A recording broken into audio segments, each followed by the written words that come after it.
పేరు వి సాయికిరణ్. నేను యశోద హాస్పిటల్ నందు సీనియర్ ఎగ్జిక్యూటివ్గా పనిచేస్తున్నాను మార్కెటింగ్. ఈరోజు మనతో పాటు డాక్టర్ ఆదిత్య సోమయాజీ సార్ ఉన్నారండి. Sir senior consultant orthopaedic surgeon and foot and ankle surgeon అండి. ఈరోజు మనకి సార్ పాదం మరియు మడం వ్యాధి సంబంధించిన చికిత్స గురించి మనతో మాట్లాడబోతున్నారండి. సార్ నమస్తే అండి, పాత్రికేయ మిత్రులందరికీ స్వాగతం. ఈరోజు నా పేరు డాక్టర్ ఆదిత్య సోమయాజీ. నేను ఒక కన్సల్టెంట్ ఆర్థోపెడిక్, ఆర్థ్రోప్లాస్టీ అంటే joint replacement, foot and ankle surgeon, Yashoda hospital, Hitech City, Hyderabad. So ఈరోజు మనం చెప్పబోయే విషయం ఏంటంటే చాలామందికి అవేర్నెస్ లేని, అవగాహన లేని ఒక మెయిన్ ప్రాబ్లం గురించి, పాదం మరియు చీలమండ ప్రాబ్లమ్స్ గురించి, వాటి ట్రీట్మెంట్ గురించి చాలా తక్కువ మందికి అవేర్నెస్ ఉంటుంది. వాటిలో ఆర్థోపెడిక్ డాక్టర్గా మనకి ఎటువంటి ప్రాబ్లమ్స్ ఉంటాయి, ఎటువంటి వాటికి ట్రీట్మెంట్ ఉన్నాయి, లేటెస్ట్ ఏమి ఉంచాయి అనేది మనం తెలుసుకున్నాం ఈరోజు. సో మనకి ఏంటంటే ఎస్పెషల్లీ ఈ పాదం చీలమండ ప్రాబ్లమ్స్ అనేవి చాలా నెగ్లెక్ట్, అంటే చాలామంది చాలా నెగ్లెక్ట్ చేస్తారు.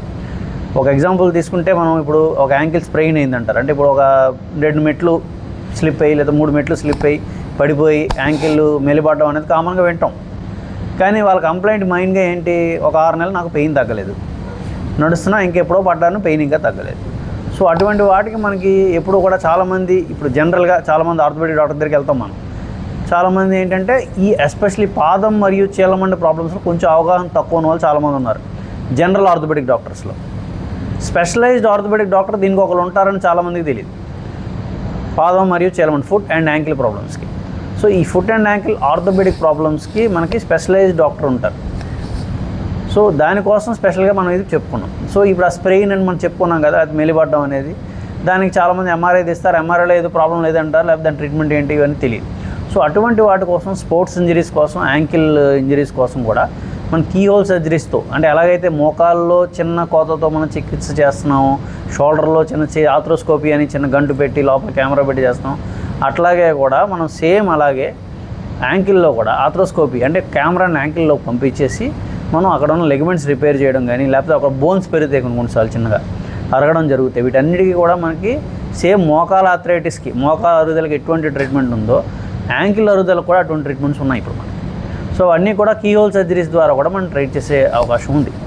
ఇటువంటి ప్రాబ్లమే కాకుండా చాలామంది పుట్టుకతోనే కాలు వంకరతో ఇట్లా ఉంటారు, అట్లాగే నడిచేస్తున్నారు చాలా రోజులు. అయితే చిన్నప్పుడు దెబ్బ తగులుతుంది, కాలు వంకర పోతుంది, అప్పటి నుంచి అట్లాగే నడుస్తూ ఉంటారు. సో వాటికి కూడా పుళ్ళు వస్తాయి, పుళ్ళు ఫార్మ్ అయిపోతాయి, బికాజ్ యాంకిల్ డిఫార్మ్ అయిపోతుంది, కృత్రిమ వంకర అయిపోతుంది. సో దానికి కూడా ఇప్పుడు మనకి సొల్యూషన్స్ ఉన్నాయి. సో దానికోసం కీహోల్ సర్జరీస్ చేస్తున్నాము, డిఫార్మిటీ కరెక్షన్ సర్జరీస్ చేస్తాము, ఫ్యూజన్ సర్జరీస్ అని చేస్తాము. అంటే ఏ యాంకిల్, ఏ జాయింట్ అయితే వంకర పోయిందో ఆ యాంకిల్ని స్ట్రైట్ చేసి ఆ జాయింట్ని దాన్ని ఫ్యూజ్ చేయడం, సింగిల్ బోన్లా చేయడం. సో అటువంటి ప్రొసీజర్ ఫ్యూజన్స్ అంటారు వాటిని, అవి చేస్తున్నాము. ఇవన్నీ కూడా కీహోల్ పద్ధతిలో, అంటే ఇంతకుముందు ఈ ఆపరేషన్ చేయలేక చాలామంది పోలియో కాళ్ళు ఉన్న వాళ్ళకి గట్ట ఒకప్పుడు ఆపరేషన్ చేసేవారు. వాటిలో కాకపోతే చేసినవన్నీ కూడా ఓన్లీ సాఫ్ట్ టిష్యూస్, అంటే బోన్ కాకుండా, ఎముకలు కాకుండా మిగతా చుట్టుపక్కల వాటిని కరెక్ట్ చేయడం ట్రై చేసేవారు. ఇప్పుడు మనం ఏంటంటే లేటెస్ట్ కాన్సెప్ట్స్ మారిపోయినాయి.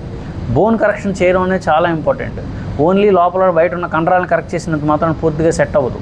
సో బోన్ కరెక్ట్ చేయడం చాలా ఇంపార్టెంట్. సో ఇటువంటి వాటికి ఇప్పుడు మనం అలాంటి సొల్యూషన్స్ వచ్చాయి, మంచి మంచి ఇంప్లాంట్స్ వచ్చాయి, ఇంపోర్టెడ్ ఇంప్లాంట్స్ కానివ్వండి, కొత్త రకాలు ఇవ్వడం కానివ్వండి. సో వీటన్నిటికీ కూడా కరెక్షన్ సర్జరీస్ మనకి ఇప్పుడు అందుబాటులో ఉన్నాయి. ఇది కాకుండా చాలామంది అడిగే క్వశ్చన్ ఏంటంటే, ఎలాగైతే షోల్డర్కి మనం రీప్లేస్మెంట్ చేస్తాం, మోకాలు రీప్లేస్మెంట్ రోజు వింటాం చాలా కామన్గా, యాంకిల్కి రీప్లేస్మెంట్ ఉందా? ఉంది. సో యాంకిల్ కూడా రీప్లేస్మెంట్ ఉంది, టోటల్ యాంకిల్ రీప్లేస్మెంట్ అనేది ఉంది. సో దానికి కూడా మన ఇండియాలో ఏంటంటే ఇప్పుడు మన భారతదేశంలో అత్యాధునికమైన టెక్నాలజీస్ వచ్చాయి. సంథింగ్ కాల్డ్ 3D ప్రింటింగ్, మీరు వేరే ఉంటారు 3D ప్రింటింగ్ టెక్నాలజీ గురించి. సో 3D ప్రింటింగ్తో మోకాళ్ళ లోపల వేసే రాడ్ని ప్రింట్ చేసి మరి మనం ఆ మనిషి తగ్గట్టుగా తయారు చేసి, ఏ మనిషి వేరు ఆ మనిషి యాంకిల్ వేరుగా ఉంటుంది, నాకు ఒకలా ఉంటుంది, మీకు ఒకలా ఉంటుంది. సో ఆ 3D ప్రింటింగ్ టెక్నాలజీ వాడుకుని కూడా మనం కొత్త యాంకిల్స్, కొత్త బోన్స్ తయారు చేసి మన బాడీ వేసే అవకాశం ఉంది. ఇప్పుడు మన మడమ విరిగింది, చెట్టు మించి పడిపోయారు ఇట్లా చెప్తారు చాలామంది. వాడి కంటిన్యూస్గా నొప్పి ఉంటుంది, ఎందుకంటే ఆ బోన్ మధ్యలో క్రష్ అయిపోతుంది. సో ఆ బోన్, ఎంటైర్ బోన్ తీసేసి మనం 3D ప్రింటింగ్ టెక్నాలజీతో ఆ బోన్ రీప్లేస్ చేయొచ్చు. అట్లాగే జాయింట్ అరిగిపోతే 3D ప్రింటింగ్తో జాయింట్ రీప్లేస్మెంట్ చేయొచ్చు. అట్లాగే కొంతమందికి రీప్లేస్మెంట్ చేయలేమన్న వాళ్ళకి ఫ్యూజ్ చేసేయచ్చు, అంటే కలిపేయచ్చు జాయింట్. బికాజ్ యాంకిల్ జాయింట్ 90 degreesలో ఉంటుంది బాడీకి, కలిపేసిన మూమెంట్ పెద్ద ఎఫెక్ట్ అవ్వదు, నడవడం ఈజీగానే ఉంటుంది, no problem. So fusion operations కూడా చేయొచ్చు. కీ హోల్ ఫ్యూజన్ ఆపరేషన్స్ అని ఇంకా ఈజీ వచ్చాయి ఇప్పుడు. అంటే ఏంటి, ఓపెన్ కూడా చేయక్కల, మన దగ్గర అంత టెక్నాలజీ ఉంది. దాంతో ఫ్యూజన్ ఆపరేషన్స్ చేసుకుని పేషెంట్ని ఆల్మోస్ట్ 2-3 వారాల కల్లా నడిపించే అవకాశం కూడా ఉంది. సో ఇటువంటి లేటెస్ట్ టెక్నాలజీస్ వచ్చాయి. ఇది అన్నిటికన్నా ఇంకా లాస్ట్ ఇంపార్టెంట్ విషయం ఏంటంటే డయాబెటిక్ ఫుడ్. చాలామంది మనం వినే ఉంటాం, షుగర్ వ్యాధిగ్రస్తులు చాలామంది ఉన్నారు మన ఇండియాలో. షుగర్ వ్యాధి చాలా ఎక్కువ షుగర్ వ్యాధి. సో ఈ షుగర్ వ్యాధి వల్ల మనకి కాలు తీసేశారు, పుండు మానలేదు. ఇది చాలామందికి మనం వింటాం. సో ఈ పుండు మానకపోవడానికి షుగర్ వ్యాధిగ్రస్తుల్లో ఉన్న మెయిన్ కారణం చాలామందికి కాళ్ళకి రక్త ప్రసరణ వెళ్ళిపోవడం కాదు, ఇన్ఫెక్షన్ రావడం కాదు, కాళ్ళకి సెన్సేషన్ లేకపోవడం, న్యూరోపతి అంటారు, నరాలు పోయినాయి. సో నరాలు ఎప్పుడైతే పని చేయటం లేదో కాళ్ళకి ఏంటంటే సెన్సేషన్ తగ్గిపోతుంది. సెన్సేషన్ తగ్గిపోయి వెంటనే ఏమవుతుందంటే మనకి బోన్స్లోని కూడా సెన్సేషన్ తగ్గిపోతుంది. సో అక్కడ బోన్ అక్కడ ముక్కలు అవుతుందని తెలియదు, లోపల బోన్ పీసులు అవుతూ ఉంటుంది ఎక్స్రే తీస్తుంటే. కానీ ఆయనకి ఏంది ఇలాగే నడుస్తాడు, నాకు నొప్పి లేదంటారు, లేకపోతే మినిమల్ నొప్పి అంటారు, చిన్న నొప్పి అంటాడు. అదే ఫ్రాక్చర్ ఒక మామూలు మనిషికి అయింది అనుకోండి, అరుస్తారు, నడవలేని పరిస్థితి ఉంటుంది. కానీ ఆయన అలా కాదు, షుగర్ ఉన్న వాళ్ళు నడిచేస్తూ ఉంటారు. సో ఇదే మెయిన్ కారణం పుండ్లు రావడానికి. న్యూరోపతి 99% అవే ఉంటాయి. 10% మందిలో రక్త ప్రసరణ ఆగిపోతుంది, వాళ్ళకి డిఫరెంట్ వ్యాస్కులర్ డాక్టర్ చూస్తారు. బట్ కొంతమందిలో 90% మందిలో 90% మందిలో ఈ న్యూరోపతి అనే ప్రాబ్లం వల్లే ప్రాబ్లమ్స్ అన్నీ వస్తాయి. సో న్యూరోపతి ట్రీట్ చేసుకుంటూ ఆ బోన్ని సెట్ చేసి ఒక ఆర్థోపెడిషియన్, ఒక ఎండోక్రైనాలజిస్టు, ఒక న్యూరాలజిస్టు, ఒక వాస్కులర్ సర్జన్ అవసరమైన హెల్ప్ తీసుకుని పాదం తీసేయకుండా, కాలు తీసేయకుండా సేవ్ చేసే ఆపరేషన్ చేసే అవకాశం చాలా మటుకు ఉంది. సో పాదంకి పుండు మానంత మాత్రాన కాలు తీసేయడం ఒకటే పద్ధతి కాదు. కాలు మనం సేవ్ చేయొచ్చు, 100% సేవ్ చేసే అవకాశం ఉంటుంది. సో అది మనం దానికి బెస్ట్ సొల్యూషన్ కావాలంటే ఒక orthopaedic foot and ankle surgeon దగ్గర కానీ ఆర్థోపెడిక్ డాక్టర్ దగ్గరికి వెళ్ళడం ఇంపార్టెంట్. బోన్ ఇన్ఫెక్షన్ బోన్లోకి పాకేలోపు, ఇన్ఫెక్షన్ ఇన్ఫ్యాక్ట్ బోన్లోకి పాకినా పర్వాలేదు, కొంత పర్వాలేదు, పాకేలోపు మనం కానీ జాగ్రత్త తీసుకున్నట్టయితే పుండు మానుతుంది, ఆపరేషన్ సక్సెస్ అవుతుంది, పేషెంట్ మళ్ళీ నడవగలుగుతాడు, అట్లీస్ట్ మామూలు చెప్పులతో నడవగలుగుతారు, పాదం కింద పట్టగలుగుతాడు.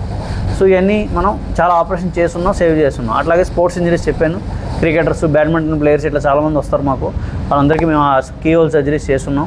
సో ఈ పాదం నొప్పులు, మడమ నొప్పులు నెగ్లెక్ట్ చేయకండి. ఈ ఫుట్ అండ్ యాంకిల్ సర్జన్ కానీ ఎవరైనా చూపించుకోండి. సో వాళ్ళ దగ్గర మనకి మంచి కాంప్రహెన్సివ్ సొల్యూషన్స్ ఉంటాయి. ఇప్పుడు లేటెస్ట్ టెక్నాలజీస్తో చాలా ఇంప్రూవ్మెంట్ వచ్చింది. దీని ద్వారా మన సందేశం ఏంటంటే మీకున్న పాదం, మడమ నొప్పులు నెగ్లెక్ట్ చేయకుండా ఈ orthopaedic foot and ankle surgeon ఎంత తొందరగా కలిస్తే అంత మంచిది.